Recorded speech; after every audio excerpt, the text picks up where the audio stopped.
preocupa a todos. Aliás, este seminário é sobre inovação pedagógica nas escolas. Há um trabalho em curso do Conselho Nacional de Educação da construção do referencial e, portanto, parece-me que faz todo sentido estarmos aqui e partilharmos, até porque este não é um assunto tão fácil como muitas vezes parece. O primeiro problema que nós temos é o facto, embora eu acho que isto é relativamente consensual entre nós, perceber que quando falamos de inovação pedagógica não estamos a falar de mudança. Ou melhor, estamos a falar de mudança, mas nem todas as mudanças correspondem à inovação pedagógica. E eu trouxe aqui uma citação de um colega nosso, José Alberto Correia, que é de 1989, onde a situação está muito bem explicitada. Mas, de qualquer forma, apesar de ser relativamente consensual, percebermos que se inovação é mudança, nem todas as mudanças é inovação, apesar de tudo, a grande questão continua a ser o consenso sobre o que é inovação pedagógica. E, na verdade, é sobre isto que nós temos de falar. Mas temos de falar não por uma questão, não por qualquer propósito académico, mas porque temos de perceber que tipo de mudanças é que nós desejamos. Eu até diria que tipo de mudanças é que têm vindo a ser introduzidas em Portugal a partir de 2016. Se nós estamos perante um processo de inovação pedagógica, ou se estamos perante uma reforma educativa, ou se estamos perante um processo de mudança, de pendor tecnocrático. De uma forma geral, o que nós sabemos é o seguinte. Nós temos um decreto-lei, o 55 de 2018, que é, de facto, um decreto muito claro quanto, pelo menos, a uma questão. É que as escolas podem ter vários ritmos de mudança. Há escolas que podem ter avançar para níveis de autonomia curricular e pedagógica mais amplas do que outras. Aliás, não é só o decreto-lei, porque depois do decreto-lei 55 há também um despacho, cujo número me esquece, que permite ainda uma amplitude ainda maior. Portanto, deste ponto de vista, temos legislação que, em vez de prescrever universalmente o que as escolas devem fazer, define várias possibilidades das escolas concretizarem os seus projetos educativos. Isto claramente é um facto. E é perante isto que eu defendo que nós não estamos perante uma reforma educativa. No sentido que uma reforma educativa é uma mudança que é determinada, e gerada e gerida pelo centro do sistema. E, na minha perspectiva, isto não acontece, nomeadamente por causa desta questão. Depois, por outro lado, há também um conjunto de indicadores. Estou a pensar neste relatório da professora Estela Costa e Marta Almeida, do Instituto de Educação da Universidade de Lisboa, que tem um estudo sobre os projetos pilotos de inovação pedagógica e que nos mostram que há escolas deste país que podem ser consideradas de inovação pedagógica, de acordo com os critérios que elas consideram ser os de inovação pedagógica. Mas podemos dizer que há instituições educativas em Portugal que estão num percurso e numa dinâmica de inovação pedagógica. Por outro lado, também nós sabemos que coexistem com estes espaços de inovação, com este espaço de mudança, continuam a existir, e onde continuam a existir durante bastante tempo, não é?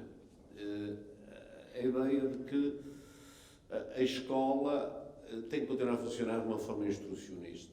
Embora, quando se fala em instrucionismo, eu estou a pensar que muitas vezes, quando estou em conversa com as pessoas, nomeadamente com os meus alunos, quando falam de instrucionismo, pensam sempre numa escola que os meus alunos já não tiveram. Eu tive uma escola em que os meninos no liceu eram tratados pelo número ou pelo apelido, uma escola onde na escola primária a régua funcionava a todo vapor, uma escola que se vangloriava das suas taxas de reprovação como expressão de exigência e de rigor. Essa escola, de facto, não existe. Não é por isso que a escola deixa de ser instrucionista. Eu diria que uma escola instrucionista é uma escola que parte, na minha perspectiva, de um pecado mortal. É que o seu ponto de partida é a ignorância e a incompetência dos alunos.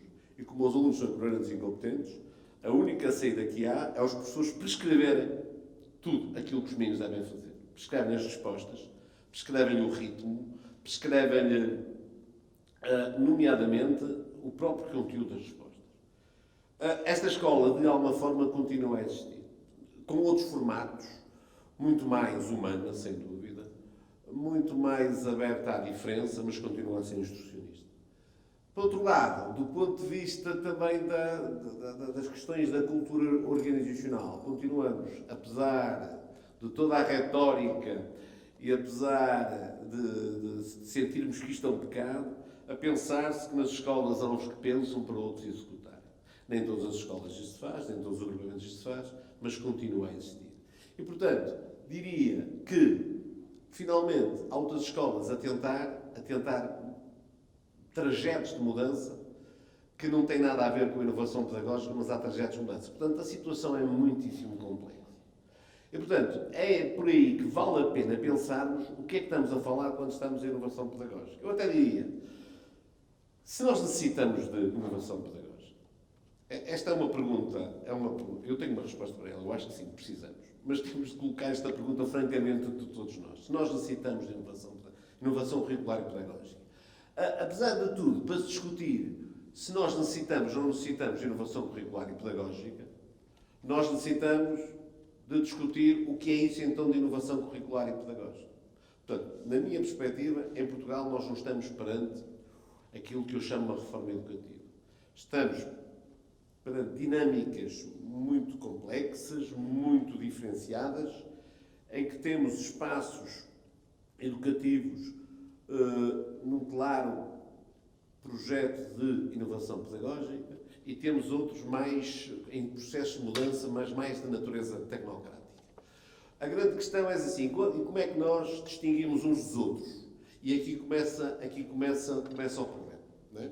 E por isso eu trago, propositadamente, um conjunto de contributos da OCDE e trago os contributos da OCDE por duas razões.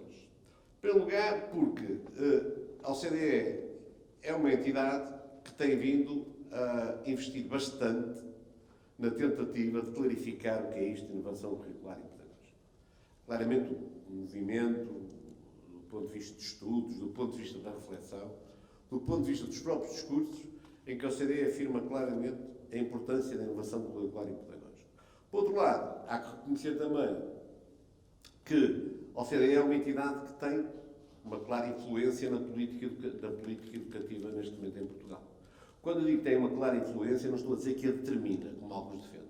Não acho que a OCDE determina a nossa política, as nossas políticas curriculares e pedagógicas. E, aliás, basta olhar para o que se passa ali em Espanha ou na França e perceber que há uma base comum, há um conjunto de ideias comuns relacionadas com as questões da autonomia e da flexibilidade curricular, entre outras coisas, mas não funcionam exatamente da mesma maneira. Seja como for, quer nós queiramos, quer não, isto para mim não é necessariamente negativo, a influência da OCDE.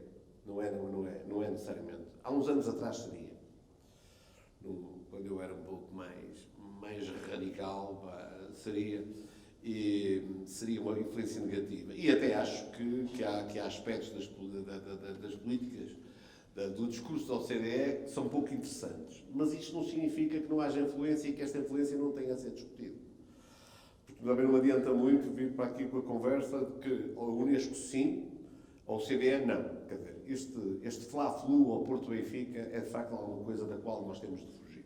É uma discussão que não nos interessa rigorosamente para nada. E, portanto, não adianta nada porque, de facto, é uma discussão, é futebolizar a discussão e a discussão um pouco muitíssimo mais complexa do que aquilo que a futebolização das discussões implica. E, portanto, eu trouxe aqui um primeiro documento que é de 2019, que é de um grupo de investigadores da OCDE, liderados pelo Stéphane Vincent-Lancrin, e que tem um livro onde eles fazem a análise, onde eles fazem a avaliação, tentam construir um modelo de avaliação do que é inovação curricular e pedagógica a partir da análise de cerca de 185 casos de estudo. E na introdução do livro dizem-nos o seguinte, que as organizações educativas contribuem para produzir inovação quando introduzem produtos e serviços novos ou significativamente diferentes. E depois tem ali um conjunto de... A questão que se levanta aqui é saber se basta falar de produtos novos ou significativamente diferentes, para nós conseguirmos distinguir o que é uma mudança de pendor tecnocrático do que é uma mudança mais preocupada com a inovação pedagógica. Na continuação daquele discurso, desculpem, eu acho que fiz. Não, na continuação, onde é que está? Okay? Falam-nos de processos inovadores. E aqui volta-nos novamente a referir que os processos inovadores é quando se muda de forma significativa os procedimentos organizacionais que permitem produzir os bens e os serviços que disponibilizam. Não é? E, portanto, falam-nos da necessidade das pessoas trabalharem em conjunto, o modo como se agrupam os estudantes ou gerem as suas experiências, como podem colaborar com outras entidades. E a pergunta é saber até que ponto é que nós, com esta definição, conseguimos perceber o que é que distingue um processo de inovação pedagógica de um processo de mudança. De facto, não me parece que com este tipo de discurso, até porque pode haver mudanças significativas, e nós em Portugal tivemos mudanças significativas no ciclo político anterior àquele que foi inaugurado pelo PS em 2015, 2016. Foram mudanças significativas e estão muito longe de serem mudanças que possam ser identificadas com a inovação curricular e pedagógica. Aliás, se eu dissesse que eram mudanças relacionadas com a inovação curricular e pedagógica, eu acho que os mentores dessas mudanças me punham em tribunal. Recusariam liminarmente isso. Portanto, o grande problema é que este tipo de discurso, muito dificilmente, falar do que é significativo, do que é novo, não nos diz relativamente nada. É preciso perceber o que é isto novo, o que é isto significativo. E se nós percebermos as razões porque eu estou de pé atrás relativamente a este trabalho, tem a ver, por exemplo, com estes critérios de avaliação, nos domínios das práticas de avaliação, onde se avalia o quê? A frequência com que se corrigem os trabalhos e fornece feedback sobre o mesmo, a importância dos testes na sala de aula, a importância dos testes nacionais, a importância dos testes na sala de aula na leitura, etc, etc, etc. Eu tenho muita dificuldade em perceber até que ponto é que, através daqueles critérios, eu posso perceber que estamos perante um processo de inovação curricular e pedagógica. Não temos que estar necessariamente perante um processo de inovação curricular e pedagógica. E, portanto, é preciso claramente ultrapassar as ambiguidades deste tipo de discurso. E vou continuar na OCDE com outro estudo que é um estudo que é anterior, que é um estudo que é o Handbook. É o Handbook sobre Innovative Learning Environments, que eu traduzi por Ambientes Inovadores de Aprendizagem. Para dar bem com a sigla AIA. Senão ficava feio dizer Ambientes de Aprendizagem Inovadora. AIA. Portanto, que o AIA, a responsabilidade é minha. Mas, e neste trabalho, também da OCDE, o que é que aconteceu? A OCDE pediu um conjunto de especialistas que fizessem revisões de literatura. E a partir das revisões de literatura, que definissem o que era ambientes de aprendizagem inovadores. Os especialistas fizeram isso, definiram um conjunto de eixos invariantes do que é ambientes curriculares inovadores e, portanto, a partir de agora, temos o problema resolvido, porque passam a ser os instrumentos fundamentais para todas as escolas e contextos educativos poderem conceber ambientes de melhoria e inovação. Eu não comento este tipo de discurso, parece-me que este tipo de discurso é um discurso demasiado prescritivo para ser congruente com a ideia de inovação pedagógica, mas seja como for, a vantagem deste tipo de trabalho face ao outro é que eles definem 7 princípios de aprendizagem fundamentais dos ambientes de aprendizagem inovadores. O primeiro princípio é reconhecer os alunos como os seus principais participantes, encorajando a atividade e permitindo-lhes que eles a compreendam. O segundo princípio é a importância da natureza social da aprendizagem. O terceiro princípio é a ideia dos professores estarem conectados com as motivações e com as próprias emoções dos alunos. O terceiro princípio é respeitar as diferenças. O quinto princípio é uma ideia que é uma ideia interessante, que é preciso trabalhar a sério, mas é preciso cuidar com a carga excessiva e inútil do trabalho. O sexto princípio é a ideia de tem muito mais a ver com a questão que hoje nós chamamos modelo educativo de avaliação, a questão do feedback, a questão de ter expectativas ajustadas, e o sétimo princípio, ou das conexões horizontais entre áreas de conhecimento e temas.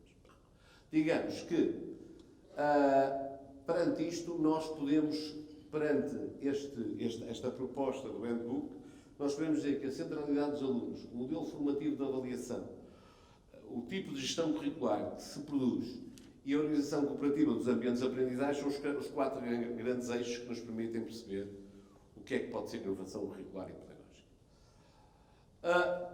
Apesar de tudo, eu decidi insistir, e até valeu a pena. Acho que fiz a geneira. Falta-me isto. Não, isto é o novo. E foi à causa dos autores, ao Panilo e ao Instance, onde fala dos professores como conceptualizadores de ambientes de aprendizagem inovadores. E eles referem-se às aprendizagens híbridas. Desculpem, eu até acho que andei para a frente, é isto. Eles referem-se que o ambiente de aprendizagem inovador hoje é um ambiente marcado por aprendizagens híbridas. Isto é, onde coexiste a relação do presencial com a relação online. É também a importância das aprendizagens essenciais, valorizar o ambiente dos alunos como recurso e objetivo das aprendizagens. É também a importância do pensamento computacional, muito relacionado com o desenvolvimento de competência e resolução de problemas. É a gamificação, argumentando que o ato de brincar é em si uma oportunidade de aprendizagem e desenvolvimento pessoal e social.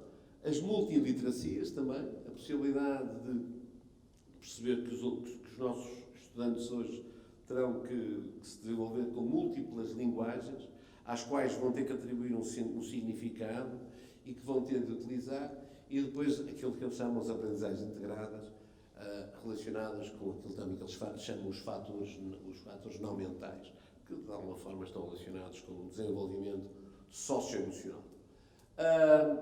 Perante isto, além disso, referem que estes são, digamos, os eixos do ambiente inovador, mas isto não é suficiente. É preciso que, depois, do ponto de vista pedagógico, as metodologias utilizadas sejam congruentes com as finalidades educativas, que sejam objeto de uma reflexão intencional, de uma intervenção pensada e refletida dos professores.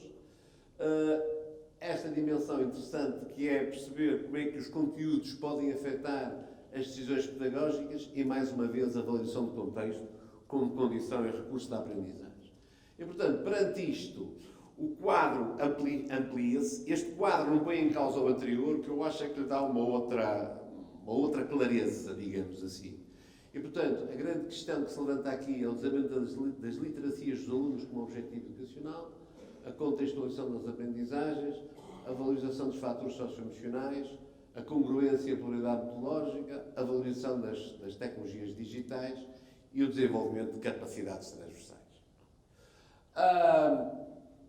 Finalmente, o último documento, e que se calhar é aquele que nos é mais familiar, que é o Future of Education Skills, que é o nosso Education 2030, porque é ele que, de alguma forma, é marcante, é um documento que é marcante no desenvolvimento do projeto de autonomia e flexibilidade curricular, onde, basicamente, como defende o diretor do FERI, da OCDE, o András Schleicher, que coloca, que é o que ele faz a introdução do documento, ele confronta-nos com estas duas questões, que para nós são, claro, hoje para nós portugueses são bastante familiares, que é, hoje, que conhecimentos, capacidades, atitudes e valores é que os estudantes necessitam para se poderem afirmar como pessoas e poderem viver em sociedades sujeitas a transformações rápidas em termos ambientais, económicos e sociais, e esta ideia das transformações ambientais, económicas e sociais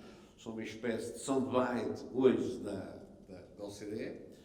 E depois, como é que os sistemas educativos podem contribuir para o desenvolvimento desses conhecimentos, capacidades, atitudes e valores? E nós identificamos perfeitamente com esta ideia. Portanto, no nosso caso, a noção de competência que hoje está, que hoje nós temos, que nós hoje utilizamos, é aquela que integra os conhecimentos, as capacidades e as atitudes, e os valores estão subsumidos nas capacidades. E a partir daqui, há dois grandes pressupostos estruturantes. Um é a defesa do protagonismo dos estudantes, não é? Criando ambientes de aprendizagem personalizados que possam dar conta das diferenças, que possam dar conta das experiências diferentes, dos saberes diferentes dos estudantes, e a ideia de uma formação sólida, nomeadamente desenvolvendo aquilo que eles chamam literacia e numeracia, e acrescentando a estas a literacia digital, a saúde física e o bem-estar emocional. E, portanto, digamos que... e depois, aos desafios curriculares. Os desafios curriculares é transitar da ideia de mais horas de aprendizagem para mais tempo de qualidade dedicado às aprendizagens, o investir em conteúdos estruturantes que possam permitir desenvolvimentos diversos, mas também dar tempo e oportunidade aos estudantes de se apropriarem, de realizarem aprendizagens significativas. A ideia do assegurar a equidade por via da inovação e ligado a isto tudo, a gestão flexível e adaptada do currículo. Digamos que aqui os 4 elementos fundamentais é o protagonismo dos alunos, é da gestão flexível e contextualizada do currículo, é o modelo formativo de formação, de avaliação e a relação entre e aprendizagens. Digamos, juntando este conjunto de contributos da OCDE, nós podemos ter aqui, digamos, um quadro síntese daquilo que é a inovação curricular e pedagógica para a OCDE, que é a centralidade dos alunos e das suas aprendizagens, a congruência e pluralidade metodológica, as tecnologias digitais, a gestão flexível e contextualizada do currículo e o modelo formativo de avaliação. Estará aqui. Em princípio, olhamos para isso e dizemos assim, isto é relativamente consensual. O meu problema é que eu não sei se é relativamente consensual. Nomeadamente, porque o que é que significa hoje falarmos de centralidade dos alunos e das suas aprendizagens. E dou particular ênfase à questão do estatuto dos alunos na sala de aula, ou o estatuto dos alunos na escola, para ser mais correto, porque a forma como nós definimos o que é que entendemos por centralidade dos alunos das aprendizagens vai claramente afetar todos os outros quatro eixos que eu tenho aqui. Porque, na verdade, quando se defende que se deve estimular o protagonismo dos alunos, sim, deve estimular. Não me parece, para quem se coloca na perspectiva da inovação curricular e pedagógica, não me parece muito complicado, não me parece um problema defender que os alunos têm que ser estimulados como protagonistas das suas aprendizagens. O que é preciso discutirmos é que protagonismo é este, quais são as condições desse protagonismo. Até que ponto, ao defender-se o protagonismo dos alunos, não estamos a cair no equívoco, por exemplo, de defender uma espécie de autossuficiência cultural dos alunos. A segunda questão, a valorização das diferenças como condição educativa, também é uma questão relativamente consensual em relacionar isto com a inovação curricular e pedagógica. O problema é que nós também sabemos que, em nome das diferenças, nós temos visto promover desigualdades. Algumas vezes, em alguns contextos, em certas circunstâncias, reconhece as diferenças não para incluir, mas para promover desigualdades. A terceira questão, que é a relação entre competência, a valorização da componente socioemocional, falarei daqui a bocadinho mais sobre ela, e esta é uma questão fundamental, nomeadamente hoje, no debate que nós temos de fazer sobre o que é a nossa escola, o que é a escola portuguesa, para que é que serve a escola portuguesa, quais são as suas finalidades, quais são os seus compromissos fundamentais. Mas deixarei isso um bocadinho mais lá para diante. A relação entre competências e aprendizagens também deixarei lá mais para diante. A contextualização das aprendizagens também vou deixar lá mais para diante. O aprender em ambientes de cooperação parece-me também que é relativamente consensual, embora é possível encontrarmos espaços educativos onde a cooperação é o momento desses espaços que não afeta a organização competitiva do trabalho da sala de aula. Não é porque há momentos de cooperação que pode acontecer a mudança. Os momentos de cooperação podem, nomeadamente, ser uma forma de impedir a própria mudança. E, finalmente, o desenvolvimento das literacias dos alunos como objetivo educativo, e aqui levanta-se a questão, o que é que estamos a falar quando estamos a falar de literacias? E, portanto, creio que é aqui, nesta discussão sobre o que é a centralidade dos alunos, que nós necessitamos de olhar com mais atenção, de discutir, e discutir a sério, não é? É discutir com toda a franqueza, porque as discussões não têm que necessariamente levar a conflitos sem solução. Agora, sem discussão é que não há solução. E muitas vezes sinto que há uma espécie de passo podre quando falamos em centralidade dos alunos e das suas aprendizagens. E, portanto, eu diria que a minha proposta para resolver isto é esta. Na verdade, num ambiente de inovação curricular e pedagógica, eu não acho que o centro sejam os estudantes. Eu acho que o centro é a relação dos estudantes com o conhecimento culturalmente validado. É um pouco diferente. Ou pode ser muito diferente. Portanto, e a grande questão é esta. É se nós podemos, quando estamos a falar de inovação curricular e pedagógica, em nome da proatividade dos alunos, em nome do reconhecimento daquilo que eles sabem e daquilo que são fundamentais. A proatividade dos alunos. Reconhecer que o ponto de partida não é a ignorância e a sua incompetência, mas aquilo que eles sabem que eles são. Se nós, em nome disto, podemos desvalorizar, subentender ou ignorar a relação dos alunos com o conhecimento culturalmente validado. E esta, para mim, é uma questão que me preocupa, é uma questão que me parece que nós temos de discutir de forma mais clara quanto ao Estatuto do Conhecimento Culturalmente Validado. Claro que vocês podem dizer assim, mas porquê é que está a levantar essa questão? Se acabou de dizer há bocadinho que o ambiente de inovação curricular e pedagógica é um ambiente interessado no desenvolvimento das competências das literacias dos alunos. Bom, eu quando estou a falar de literacia, só para percebermos, tentei encontrar aqui uma definição o mais ampla possível. Portanto, literacia é a capacidade de alguém interpretar, avaliar e utilizar a informação relacionada com uma determinada área do saber, de modo esclarecido e pertinente, de forma a refletir, argumentar ou agir de forma fundamentada e credível. Quando estou a falar de literacia é isto. E claramente que uma escola que esteja interessada nisto é uma escola potencialmente interessada na inovação curricular e pedagógica. O problema que eu tenho, com que eu me defronto, quer nas discussões, quer nos escritos, quer nos relatórios, quer nas teses de doutoramento, quer nas dissertações de mestrado, é que muitas vezes, quando estou a falar de literacia, as pessoas falam de literacia de uma forma epistemologicamente descontextualizada. As pessoas falam de literacia como a literacia fosse uma espécie de estádio de desenvolvimento cognitivo, quando a literacia, na verdade, é um estádio de desenvolvimento cultural.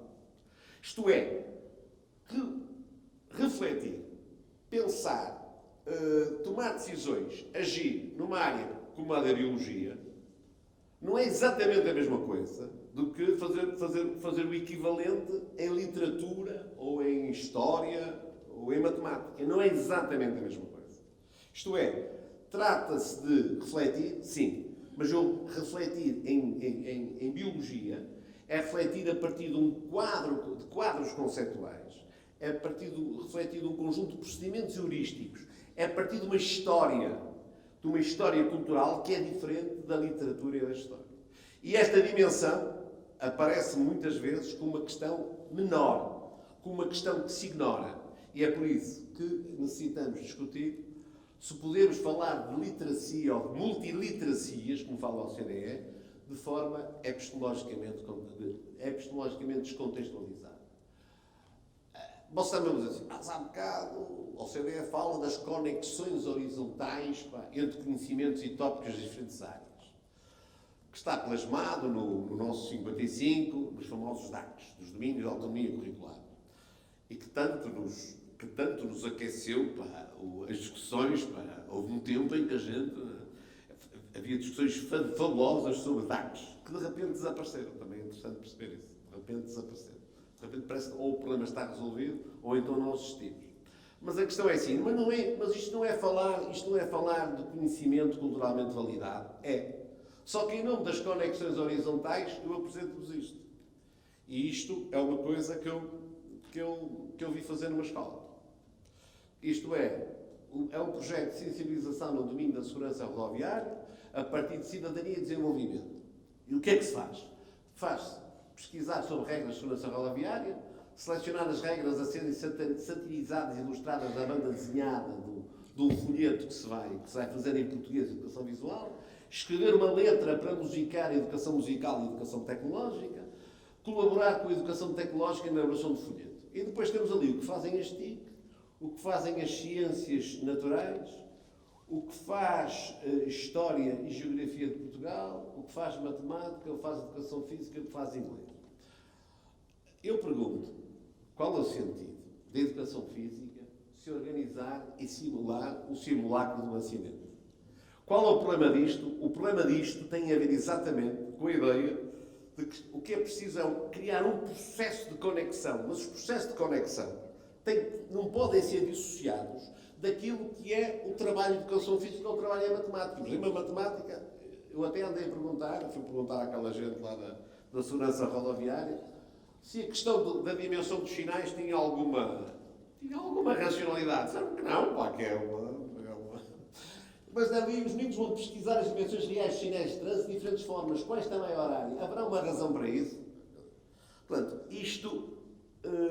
a gente diz, pois, mas isso não é interdisciplinaridade, isso é justaposição disciplinar. Isso é uma coisa sem sentido. Agora, as pessoas não fazem isto porque são cruéis. As pessoas não fazem isto porque não são inteligentes. Não tem nada a ver com isso. As pessoas fazem isto porque, de facto, continua-se a pensar a questão das conexões horizontais entre disciplinas e temas sem ter em conta a possibilidade dessas conexões existirem.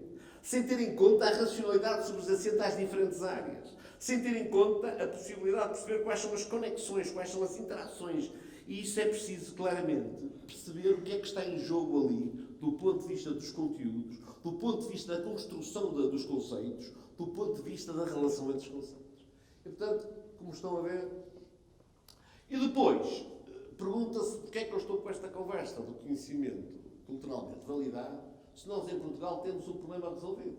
Isto é, embora alguns esqueçam, há muita gente não, felizmente não há muita gente, há algumas pessoas a falar de competências e quando falam de competências esquecem-se que no atual esquema que nós temos, no atual modelo de competências que nós temos, a dimensão do conhecimento está lá. E a gente continua a insistir que competências são capacidades e atitudes. Não.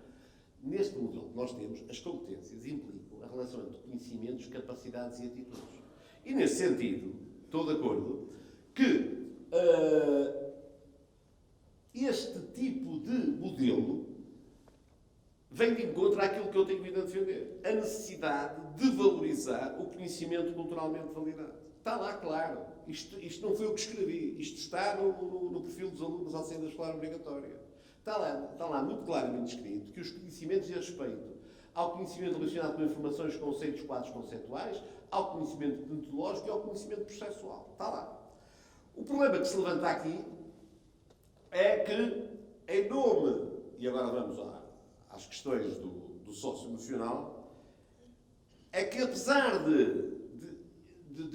deste esquema ser claríssimo, aliás, já agora há um livro para percebermos, para acabarmos com a má língua, há um livro da autoria do nosso atual Ministro da Educação, que na altura era Secretário de Estado, em conjunto com o João Covaneiro, onde é um livro chamado Competências versus Conhecimento.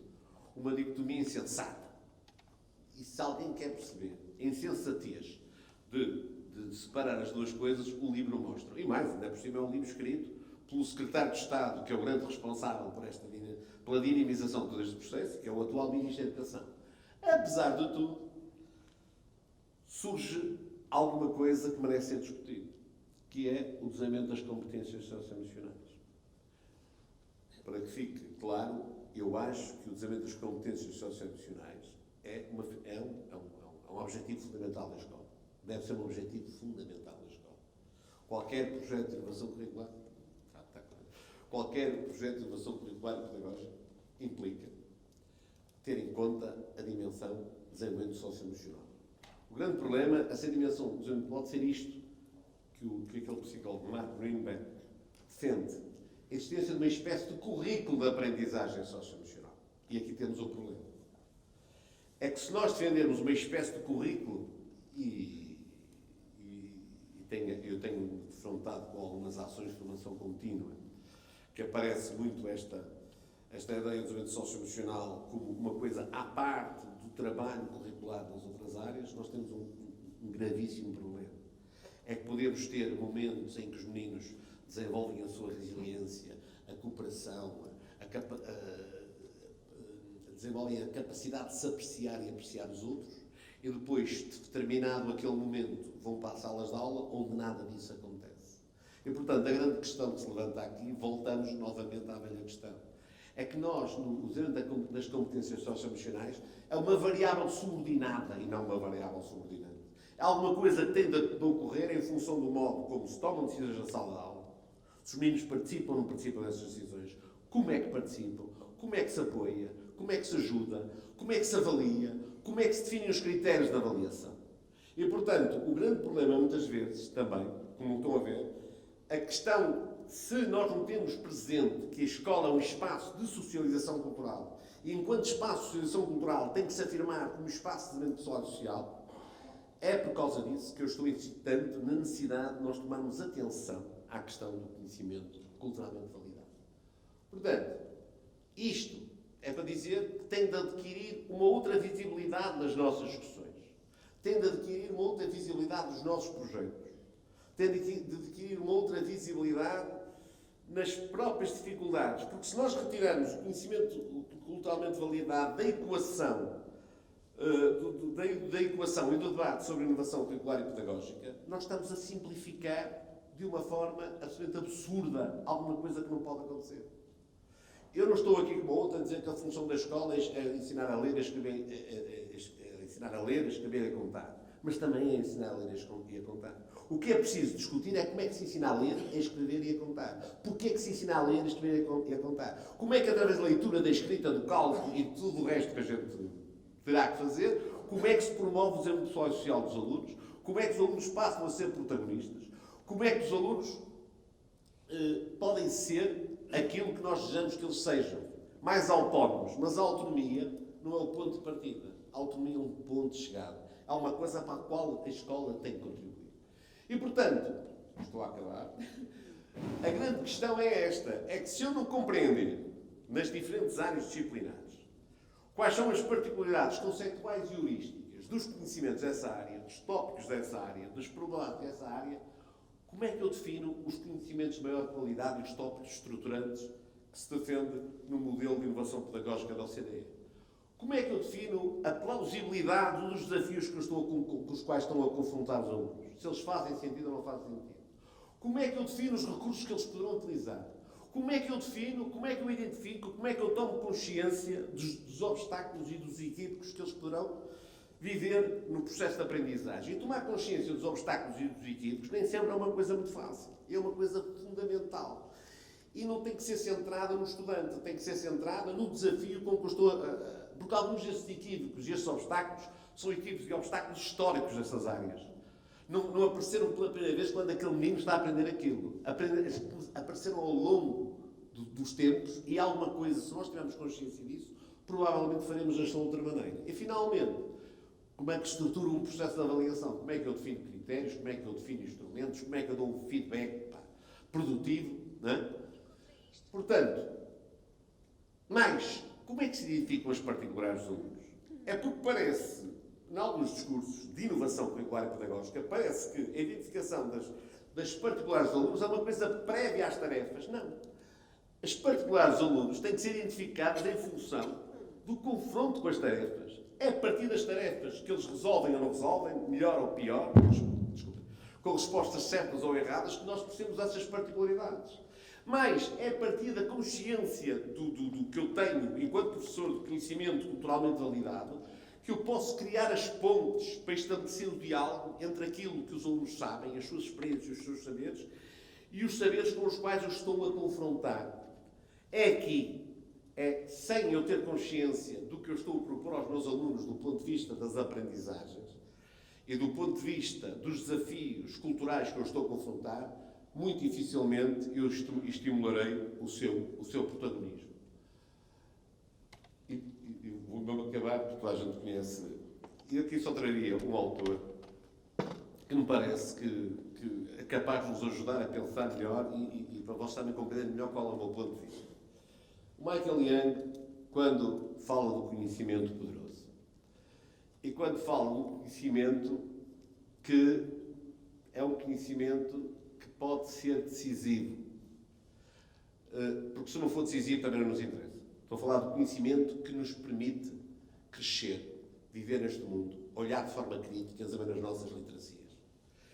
A importância do Michael Young aqui é basicamente porque ele tem necessidade de definir a existência do conhecimento poderoso para contrariar aquilo que ele chama o excesso do discurso das vozes, que é o discurso que, ao valorizar as subjetividades e as intersubjetividades, tende a meter no mesmo saco o conhecimento culturalmente validado com o conhecimento que nós adquirimos no dia-a-dia.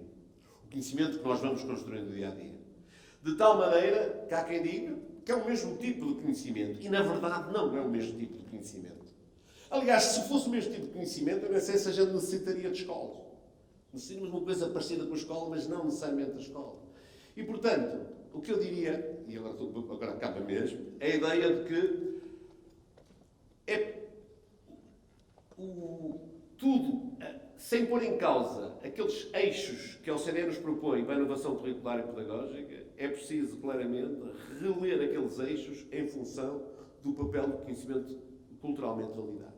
Isto implica, provavelmente, a necessidade de empoderar epistemologicamente os professores, na formação inicial, na formação contínua, nos debates cotidianos sempre nas escolas. Só esse empoderamento epistemológico é que permite que os professores desenvolvam um trabalho em que se percebe qual é um trabalho minimamente cuidado, um trabalho minimamente com bússola, um trabalho que não é feito às cegas, um trabalho que não é feito ao acaso. Porque a função dos professores é reconhecer as necessidades e os interesses dos alunos como condição necessária, mas não é suficiente. É preciso reconhecer as necessidades e os interesses dos alunos, as suas experiências, enquanto condição para os ajudar a descobrir que há outros mundos, que há outros conhecimentos, que há outros modos de pensar, para que eles possam ser mais do que aquilo que já são. Muito obrigado.